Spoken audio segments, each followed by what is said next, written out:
Hola, ¿qué tal? Mi nombre es Julio César Santiago Hernández, estudiante de medicina en la Universidad México-Americana del Norte. El día de hoy vamos a comprender el tema de aparato digestivo, el esófago. ¿Comenzamos? Tenemos que tener en cuenta estos tres puntos que vamos a ir evaluando durante la presentación, que vendría siendo una anatomía radiológica del esófago, técnicas de examen que conllevan en esta estructura anatómica y las entidades más frecuentes. En la anatomía radiológica tenemos que comprender que el esófago va a ser un espacio virtual o una estructura tubular que va a conectar la laringe hacia nuestro estómago, pasando más que nada los alimentos y líquidos de aproximadamente 20 a 24 centímetros de longitud, toda esta estructura. Va a estar recubierto por un epitelio escamoso certificado que se extiende desde la boca de Clydian, que lo estamos observando aquí, con el triángulo de Clydian, por delante de la sexta vértebra cervical hasta el cardias. Como observamos en esta imagen, el esófago va a estar dividido en tres porciones, dependiendo de la estructura anatómica en donde se encuentre, o en la porción. Va a estar encontrada por una porción cervical de 5 centímetros de longitud aproximadamente, una porción torácica, que esa, como podemos observar, va a ser la porción o el segmento más alargado de todo el esófago, y aquí es donde vamos a comprender las diferentes patologías en su mayoría. Tenemos una porción también abdominal, que esta va a estar marcada cuando nuestro esófago entre a lo que vendría siendo al diafragma por el hiato esofágico y llegando o culminando en la unión gastroesofágica. Esta porción va a tener una longitud de 4 centímetros aproximadamente, y la porción torácica va a comprender de 16 a 18 centímetros de longitud, dependiendo la fisionomía del paciente y también de su masa corporal. Estas medidas van a variar dependiendo del paciente, cómo es que se encuentre, su volumen y masa. Pasamos a lo que vendrían siendo las técnicas de examen. En la exploración habitual del esófago se realiza bajo un control fluoroscópico, donde vamos a observar el paso del bario, que estamos observando aquí, cómo es que entra el bario, desde la orofaringe hasta su entrada en el estómago, obteniéndose en diversas proyecciones. Y más que nada, el fluoroscopio nos va a ser de mucha ayuda a la hora de evaluar y obtener un método de imagen por medio de contraste por bario para evaluar el esófago, si hay una estrechez eh, o un proceso de oclusión en las diferentes porciones ya mencionadas, o si, o si está disminuida el peristaltismo en esta área. En las técnicas de examen van a comprender dos bloques o dos puntos. El primer punto vendría siendo la exploración mucosa esofágica y el punto 2 es la tomografía axial computarizada. En el primer punto encontramos que tenemos que explorar la mucosa esofágica. ¿Cómo se va a explorar? En la mucosa esofágica se va a utilizar una suspensión de bario espeso que permita ver los pliegues longitudinales del esófago. Cuando este está colapsado, como lo estamos observando aquí, vamos a ver al momento de introducir el bario, vamos a observar con el paciente dónde va a haber una oclusión o si hay una estrechez en esta área de aquí, como lo estamos observando aquí. Naturalmente, esta vendría siendo la porción torácica, debe ser la porción más ensanchada, pero aquí estamos viendo cómo hay una oclusión o un colapso, mejor bien dicho. Bueno, y en la tomografía axial computarizada es la técnica de elección en los estudios de tumores del tracto digestivo, dado que en la tomografía axial computarizada o el TAC nos va a dar una imagen con una mayor resolución y va a ser de mayor utilidad en estos tipos de patologías. Los radionúcleos son de utilidad en el estudio de la esofagitis, en hemorragias y esófago de Barrett, que se va a hablar más adelante, etcétera. Pasamos a lo que vendría siendo las entidades más frecuentes. En el primer punto de las entidades más frecuentes vamos a encontrar las anomalías congénitas del esófago. Encontramos la primera patología que vendría siendo atresia esofágica y fístula traqueoesofágica. Ojo con esto, en esta patología congénita hay que recordar esto, puede presentarse tanto atresia esofágica y con fístula, o puede ser individual, puede presentarse solamente atresia esofágica o puede presentarse solo fístula, como lo estamos observando en esta imagen esquematizada. No tenemos la anatomía normal de nuestro bebé. Cómo es que tiene una muy buena estructura la tráquea y el esófago. No hay dificultad para el momento de tragar. Bueno, en la atresia podemos ver cómo este segmento del esófago ha sido, no, en el desarrollo, no alcanzó está seccionado y va a provocar estas anomalías. Esta vendría siendo la atresia esofágica. Aquí encontramos la fístula, que podemos observar que es la unión del esófago con la tráquea, ¿sí? Donde solamente hay fístula, y también podemos encontrar la que vendría siendo atresia y fístula, donde podemos ver que el esófago está seccionado en esta parte de aquí, por esto vendría siendo congénito, y también en esta área de aquí vemos cómo el esófago está conectado con la tráquea. Bueno, y esta anomalía es importante, es más importante del esófago, es la anomalía más importante. No hay predisposición familiar, generalmente ocurre en niños prematuros. Los signos iniciales de la atresia esofágica son aumento de las secreciones orales y empiezan precozmente desde el nacimiento. En los casos de atresia con fístula inferior o doble, el estómago y el intestino muestran gas, por lo que su ausencia hará pensar una atresia completa. Y aquí podemos observar el diagnóstico de seguridad. Se hace pasando un catéter fino hasta el esófago atrésico, inyectando a través del mismo cantidad de contraste que rellena el segmento esofágico ciego estableciendo el diagnóstico. Sí.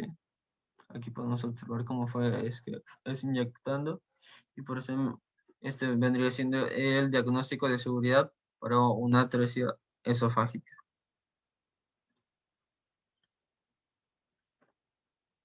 Pasamos a la siguiente patología, que son duplicaciones esofágicas, como lo estamos observando de esta manera en las imágenes, 1 o 2. Las duplicaciones aparecen como masas mediastínicas posteriores adyacentes al esófago. Generalmente son segmentarias, afectando raramente a la totalidad del esófago. Cuando esto sucede y hay comunicación con él. En niños puede ser causa de síntomas respiratorios o esofágicos por compresión. Y pues aquí podemos observar pues la duplicación esofágica digamos que no doble esófago, sino que el conducto ha sufrido una duplicación, no está, no está separado como en la atresia esofágica. aquí está el conducto. Podemos observar una compresión extrínseca en la pared del esófago provocado por una masa. También lo puede provocar, como ya lo mencioné aquí. Las causas por compresión extrínseca del esófago comprenden en dos. Vendrían siendo compresiones extrínsecas del esófago cervical y compresiones extrínsecas en el esófago torácico. Y en la área A, por compresiones extrínsecas en el esófago cervical, las principales vendrían siendo el músculo cricofaringio, plexo venoso faringio, impresión posticrocoidea, y en el área B son compresiones extrínsecas en el esófago torácico. Son estructuras normales, como el callado aórtico, bronquio principal izquierdo. También podemos encontrar anomalías vasculares como lesiones aórticas, lesiones o también lesiones no aórticas como la arteria subclavia derecha aberrante. ¿Eso qué quiere decir? Que está de una manera, su estructura anatómica no está bien posicionada. Y por consecuente está alterada, provocando una compresión extrínseca del esófago. Al ser extrínseca quiere decirse puede ser cualquier estructura anatómica que se encuentra fuera del conducto esofágico, ¿sí? Pero pues, se puede encontrar de manera cervical o también torácico. Recordar que el esófago también tiene una estructura cervical, una porción cervical y torácico, por ende es que se divide en cervical y esófago torácico, las compresiones por diversas estructuras, dependiendo de patologías, de diferentes patologías, pueden idealizar una compresión extrínseca del esófago. Bueno, pasamos a lo que vendrían siendo la primera parte, que vendrían siendo las compresiones extrínsecas en el esófago cervical. La primera vendría siendo músculo extrínsecas, achalasia cricofaringia, como lo estamos observando aquí. En la porción cervical se debe al fallo de la relajación del músculo cricofaringio. Puede producir una muesca en la pared posterior del esófago desde la cervical 5 a cervical 6, como estamos observando aquí. Esta muesca. Pasamos a lo que vendría siendo compresiones extrínsecas en el esófago cervical. Aquí presentamos tres patologías que vendría siendo la espondilitis deforme cervical, los discos intervertebrales y los osteocitos marginales anteriores de la columna cervical van a producir depresiones lisas y regulares de la pared posterior. Dado que esta es una estructura o esta patología, la espondilitis deformante cervical, es una solidificación de los osteocitos marginales anteriores de la columna. Esta masa es más densa y entonces el esófago cervical, al ser principalmente constituido por músculo, digamos, por decirlo así, sería una masa de una densidad más blanda y por ende es que surge esta comprensión extrínseca. Pasamos a lo que vendría siendo el agrandamiento tiroideo, que el agrandamiento tiroideo de la glándula tiroides es causa frecuente de compresión y desplazamiento del esófago cervical, ¿sí? Encontramos también el absceso retrofaringio en niños lactantes son secundarios a amigdalitis agudas, mientras que en los adultos las causas son espondilitis tuberculosa, mielitococcina de raquis cervical. Y bueno, aquí encontramos cada una de las patologías que hace que una compresión extrínseca del esófago cervical. Tenemos la espondilitis deforme cervical, ¿sí? Que esa vendría siendo una enfermedad autoinmunitaria. eh, Obtenemos también un agrandamiento tiroideo y el absceso retrofaringeo. Aquí lo estamos observando en esta radiología. Y el agrandamiento tiroideo también provoca un desplazamiento y compresión, obviamente, del esófago cervical. Pasamos a lo que vendrían siendo las compresiones extrínsecas del esófago torácico. Sus causas vendrían siendo aneurismas aórticos, elongación aórtica.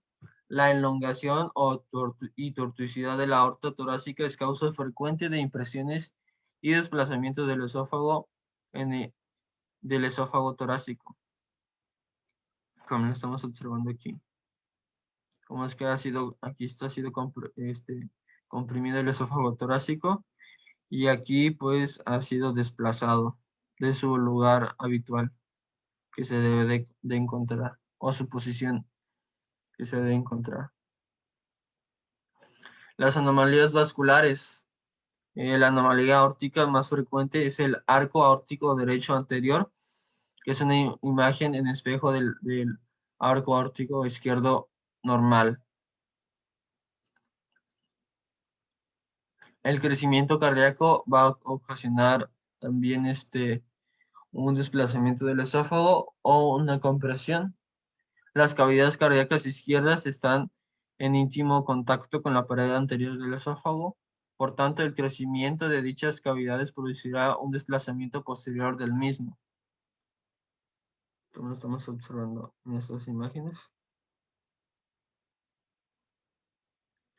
Y bueno, en las anomalías vasculares, ese tipo comúnmente se asocia con cardiopatía congénita cianótica, especialmente tetralogía de Fallot y troncos arteriosos también. Se va a asociar al desplazamiento esofágico de la porción torácica. Las masas mediastínicas, tanto los tumores mediastínicos primarios como las adenopatías metastásicas o linfomas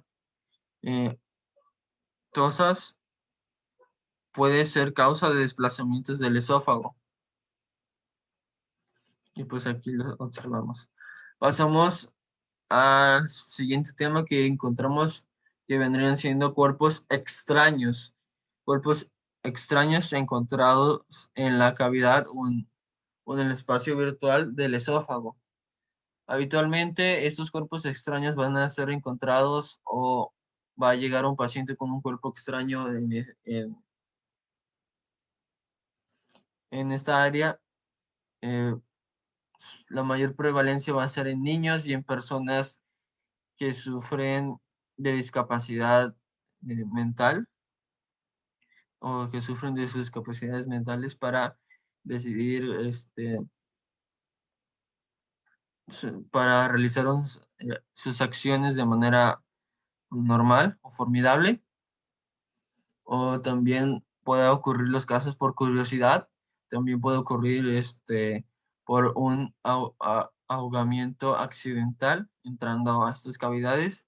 Por lo regular, estos cuerpos extraños van a quedarse atascados, por decirlo así, en los puntos de estrechez del esófago. Cuando comenzamos con los cuerpos extraños de superficie lisa, como botones, huesos de fruta, como aquí ya lo había mencionado, puede ser por ahogamiento accidental, etcétera, pueden quedar atrapados en zonas de estrechez, como el callado aórtico, aquí está, el bronquio principal izquierdo y el hiato esofágico. Aquí está el hiato esofágico y el bronquio principal izquierdo. Aquí deben de encontrarse. Esos son cuerpos extraños que comprenden eh, mayor prevalencia. No quiere decir que solamente se van a encontrar estos. Podemos encontrar muchos otros cuerpos extraños a veces por curiosidad que nuestros pacientes se introducen.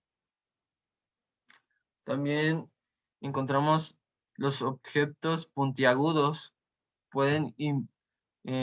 Bueno, estos son cuerpos extraños de superficie lisa. los botones y semillas de frutas. Pero también podemos encontrar objetos puntiagudos, pueden impactarse a cualquier nivel, provocando perforación, fístula bronquiopulmonar o perforación, y en ocasiones lesión pericárdica por taponamiento cardíaco. En esta área tenemos que tener mayor, un mayor desempeño como nosotros como médicos y un tratamiento eficaz para evaluar si hay una lesión a nivel esofágico que podría provocar una perforación broncopulmonar. ¿Sí?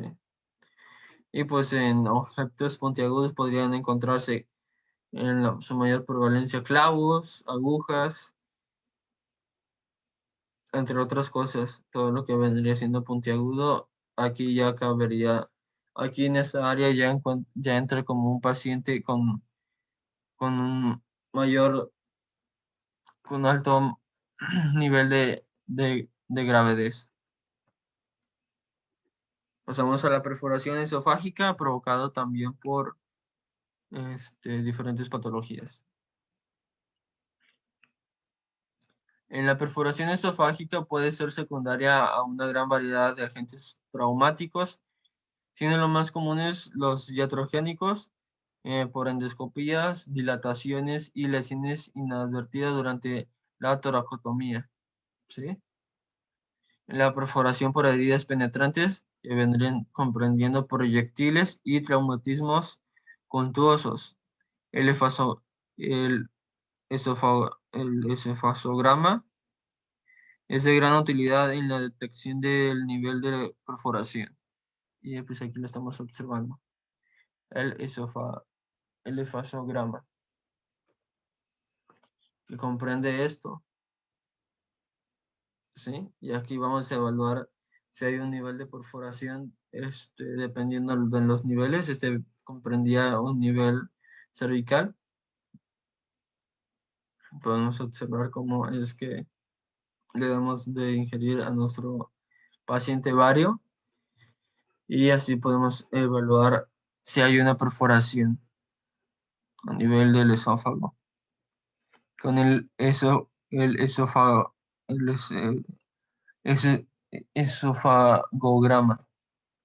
Los síndromes tendremos el de Maillard-Wells, que se va a caracterizar por hemorragia gastrointestinal alta debido a desgarros superficiales de la mucosa cerca de la unión gastroesofágica.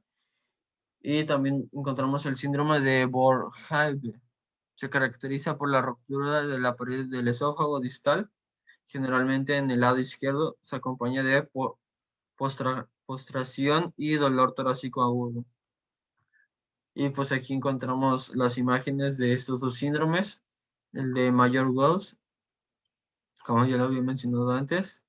Aquí se puede observar cómo es que se genera estas lesiones, y también el síndrome de Borghese. Pasamos a lo que vendría siendo la estenosis esofágica. Sus causas más comunes vendrían siendo inflamatorias y tumorales. En ese cuadro comprendemos las causas de estenosis difusa del esófago, que vendrían siendo lesiones acústicas, como la esofagitis alcacina, esofagitis por ácidos y esofagitis por reflujo. Inflamatorias, como ya lo había mencionado aquí, son las más comunes, es la moniliciasis por herpes, y lesión física también podemos encontrar estenosis, como intubación nasogástrica, lesión térmica, irradiación y quimioterapia. También neoplasias, las causas más comunes por carcinoma extenso, tumorales. Y pues aquí estamos viendo una imagen de una estenosis esofágica. Pasamos a lo que vendrían siendo los divertículos esofágicos. Son formaciones saculares que comunican con la luz del esófago. Aquí lo estamos observando. A través del orificio o cuello. Su pared puede contener todas las capas del esófago, divertículos de tracción, se le va a denominar así cuando contiene todas las capas del esófago, o solo mucosa o submucosa, divertículos de pulsión. Ok, entonces cuando tiene todas las capas del esófago, un divertículo se le va a denominar divertículos de tracción. ¿Sí? Y cuando solo tiene la mucosa o submucosa, se le denomina divertículo de pulsión. Estos aculitos que encontramos en los diferentes puntos del esófago o en las diferentes porciones. Los divertículos cervicales más comunes o más común es el faringofágico o divertículo de Schenkel, que aquí está, aquí lo estamos observando. Y también dependiendo de la posición que se encuentre el divertículo, se va a denominar eh, de diferente manera.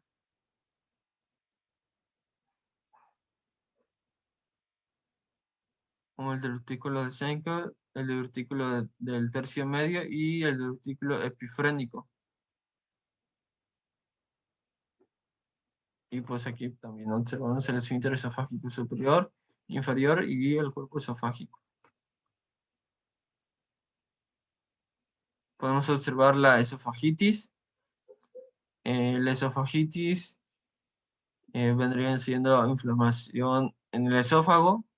La esofagitis es la causa más frecuente de afección difusa del esófago, siendo la esofagitis por reflujo y las causas por gérmenes oportunistas las más comunes.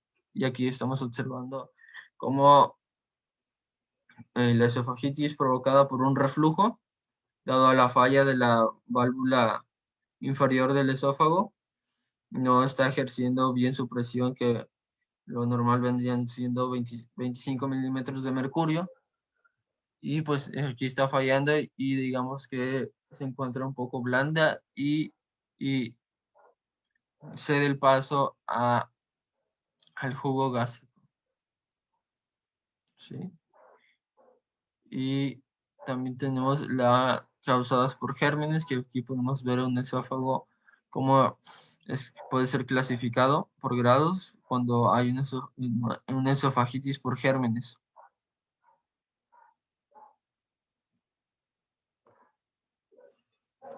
Los signos por reflujo. Vamos a encontrar un pliegue polipoide inflamatorio esofagástrico, erosiones mucosas y ulceraciones, una estenosis y el esófago de Barrett. Se pueden ver estas, digamos, como líneas. Aquí está.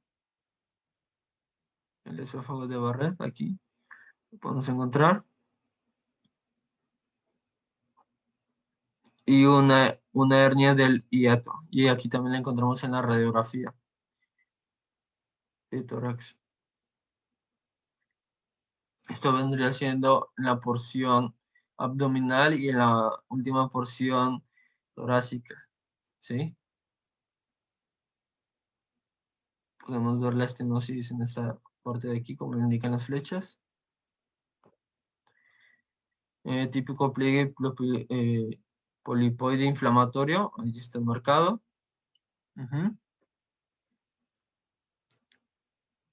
Y la estenosis. Y el esófago de Barrett. Se puede observar en estos dos. Esta área de aquí. Las causas de la esofagitis comprenden esofagitis por reflujo, como ya lo había mencionado antes, que esta vendría siendo una de las dos causas más frecuentes, infección o enfermedad granulomatosa.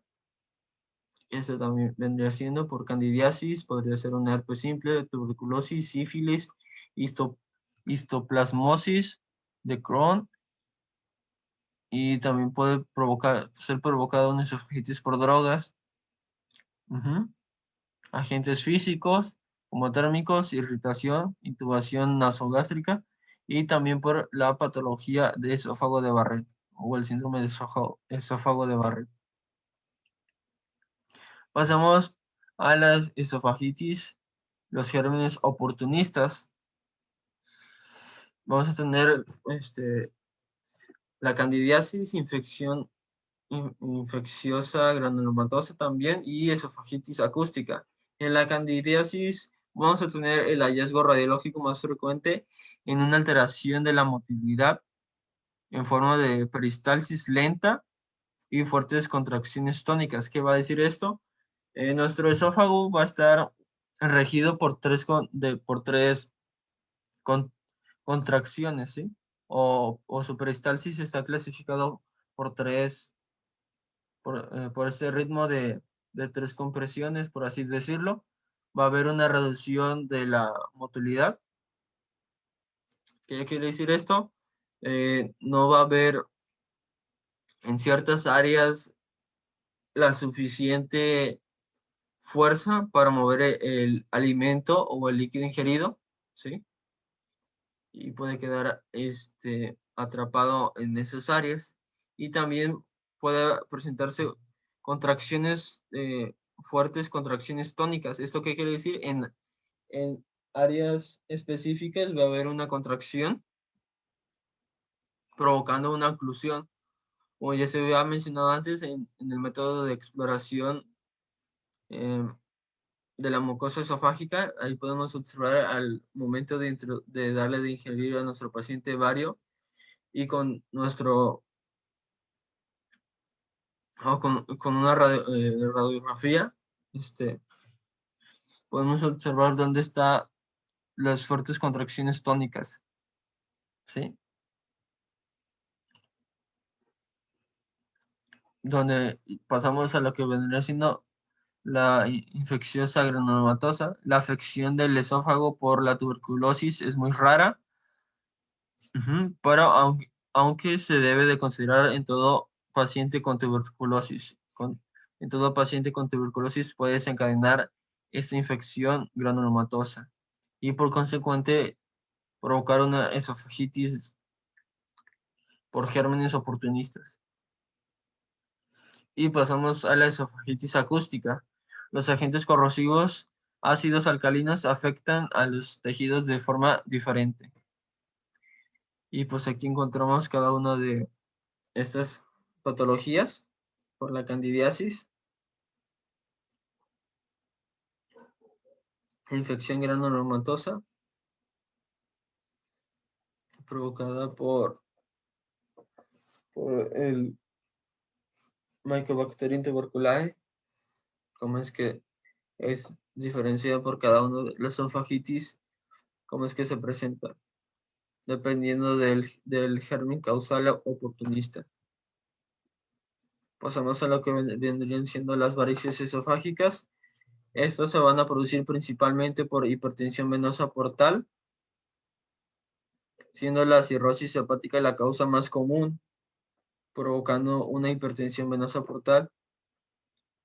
La hemorragia es la complicación más importante, siendo el carcinoma de pulmón la causa más común. La presencia de varices en un enfermo cirrótico es un mal pronóstico para este paciente, ¿sí? Ya que generalmente el 90% de los pacientes mueren a los 2 años de haber sido diagnosticados eh, o al haber sido encontrados con varices esofágicas en un enfermo cirrótico.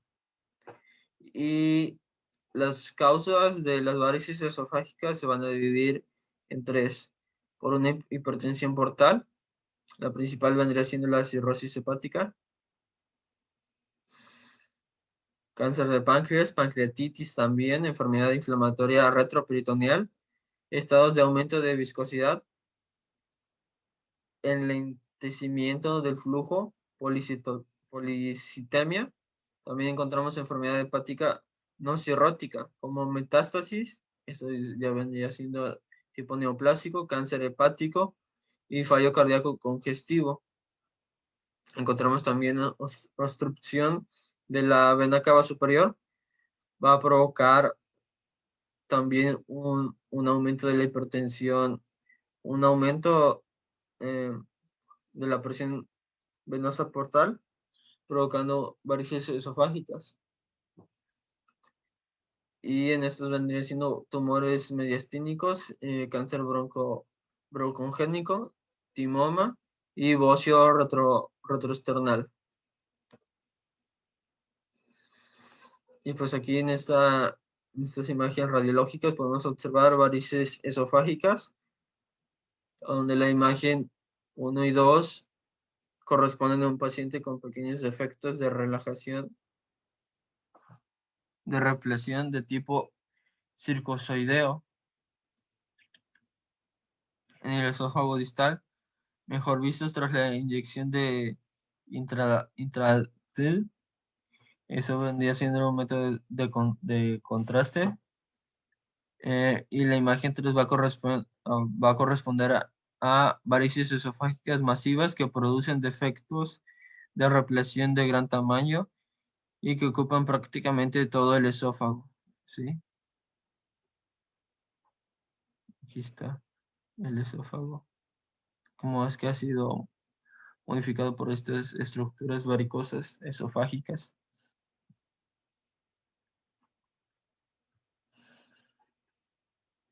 Bueno, y un punto importante de las varices esofágicas es que radiológicamente aparecen como pliegues engrosados nodulares de aspecto serpiginoso, como gusanos, para que lo podamos encontrar bien en una radiografía, que vistos tangencialmente producen un contorno festoneado en la columna de vario,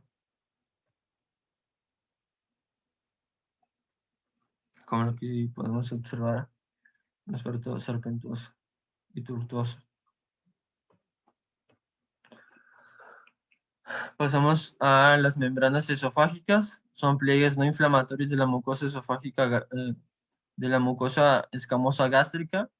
El síndrome de Plummer-Vision se caracteriza por la presencia de membranas esofágicas, disfagia, anemia ferropénica y lesiones mucosas en boca y faringe y esófago. Lo estamos observando aquí. Más frecuentemente en mujeres en edad media, es donde la podemos encontrar.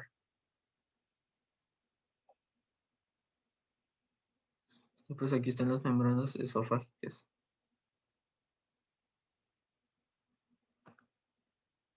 Pasamos a los tumores esofágicos, que esto vendría siendo también, va a ocluir nuestra vía que conecta directamente con el estómago.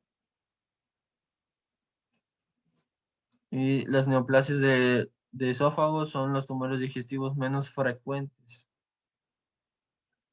Al presentarse unas neoplasias en el esófago, pues va a provocar un desplazamiento o una compresión de este. En primer lugar, tenemos tumores intraluminales, ¿sí? Eso estamos observando aquí. Los pólipos son los tumores benignos intraluminales más frecuentes, representado por el 25% de todos ellos. Radiológicamente aparecen como los defectos intraluminales teniendo una forma oval o redondeada. Eso estamos observando aquí en esta eh, radioscopía. Y que cuando y pueden adquirir un gran tamaño provocando una oclusión de este espacio virtual, ¿sí? Y aquí lo podemos ver en el fluoroscopio. Como aquí la luz del esófago ha sido ocluida por ese tumor intraluminales o por los polípolos.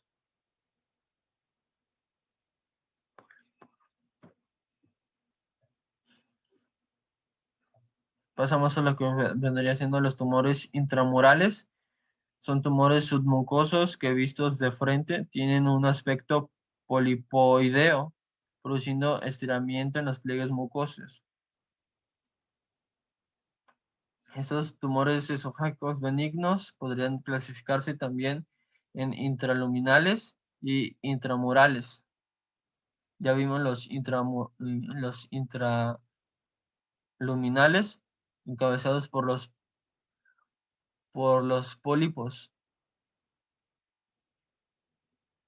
Ajá, y los intramurales, que comprenden del leio- leiomiomas, quistes, hemangiomas y tumores de las células granulosas. Pasamos a lo que vendría siendo los tumores malignos. Estos suelen ser agresivos, la disfagia y la pérdida de peso son los síntomas dominantes en estos tumores esofágicos malignos. Los factores clínicos y estados patológicos que se consideran de alto riesgo para el carcinoma de estómago vendría siendo el alcohol, tabaco, carcinoma escamoso de cabeza y cuello, estenosis de larga evolución, estenosis por acústicos, ya mencionado anteriormente, estenosis por postra, postradiacción, enfermedad celíaca, achalasia, tiliosis palmaris y el esófago de Barrett, como ya se mencionó más antes estas patologías. Pasamos a lo que vendría siendo alteraciones funcionales del esófago. Pasamos en el primer punto que vendría siendo prediesófago, que el prediesófago se va a presentar o es un disturbio de la motilidad esofágica asociado a la edad y, y se va a clasificar como trastornos de motilidad del esófago. Presenta una apariencia variable de pequeñas ondas terciarias, como lo estamos observando aquí, pequeñas ondas terciarias, intermitentes o potentes ondas incoordinadas.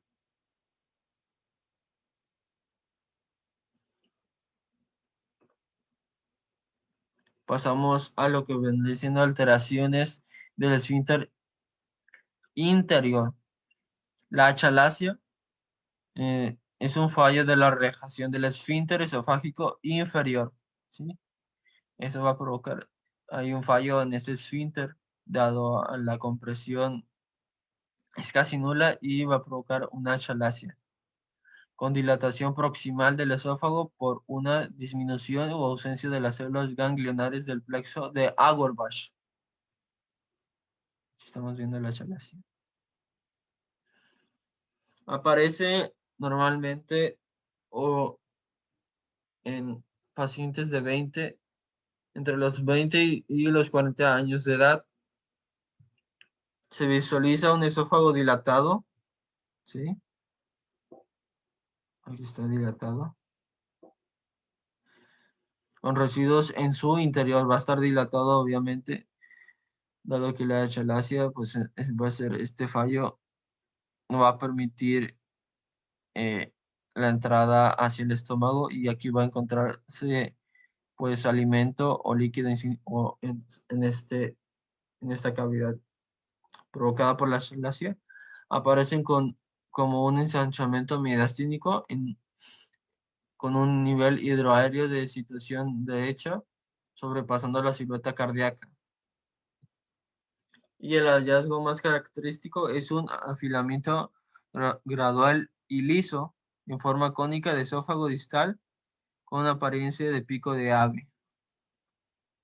¿Cómo lo podemos observar en esta forma aquí? Pico de ave, aquí está la achalasia provocando una oclusión. Hay un fallo, no hay relajación por este esfínter y hay una compresión, ¿sí? Y pues como lo había mencionado antes, vamos a encontrar acumulación de líquido y de alimentos y pues no va a pasar hacia el esófago. Normalmente pues estos pacientes van a expresar dolor torácico, dado pues porque no va a haber de forma cómo es que pase el estómago a esta área, el alimento al estómago, ¿sí? Pasamos a lo que vendría siendo el espasmo esofágico difuso.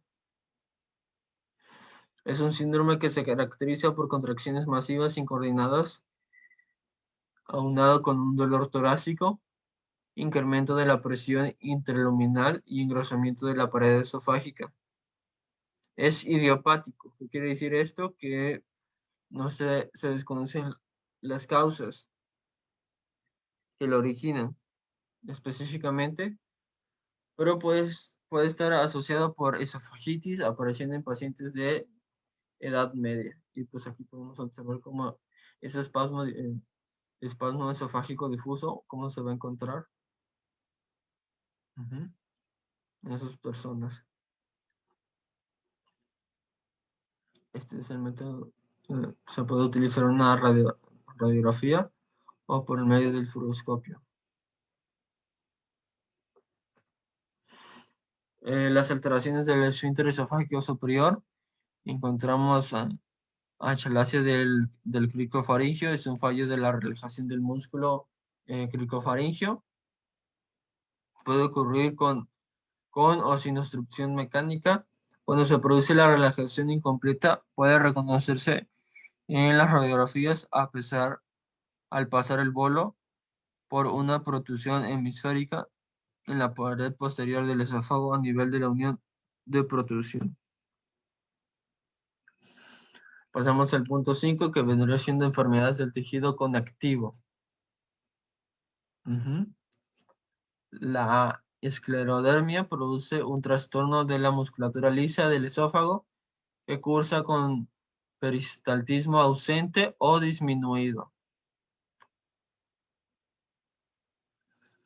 La atrofia muscular es la responsable de la peristalsis, de la falta de tono muscular con dilatación esofágica y de incompetencia del esfínter esofágico inferior. Con le consigue reflujo gastrofaringio que puede dar lugar a estenosis posteriores. Y pues aquí podemos encontrar una hernia esofágica provocada por falta de movimiento o de peristaltismo ausente o disminuido. Y esos son los signos que puede presentar la esclerodermia. Uno de los principales vendría siendo una hernia esofágica provocada por la disminución de la peristalsis y plasticidad del esófago.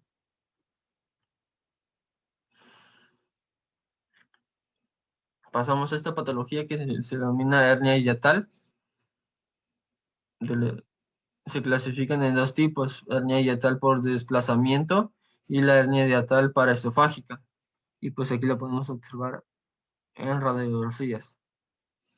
Por desplazamiento, el cardias y parte del estómago pasan a través del hiato, situándose en el tórax. El 99% de las hernias son de tipo deslizante. Y aquí lo podemos observar. Cómo es que se encuentra el diafragma normal. El hiato esofágico pues, se encuentra totalmente normal. Y aquí pues está provocando una hernia hiatal provocado por ya sea por disminución del peristaltismo del esófago o por diferentes patologías. También encontramos la hernia paraesofágica. El cardias permanece en su posición normal, situándose, situándose parte del estómago por encima del hiato. Y aquí encontramos la hernia paraesofágica. ¿Cómo es que se va a encontrar?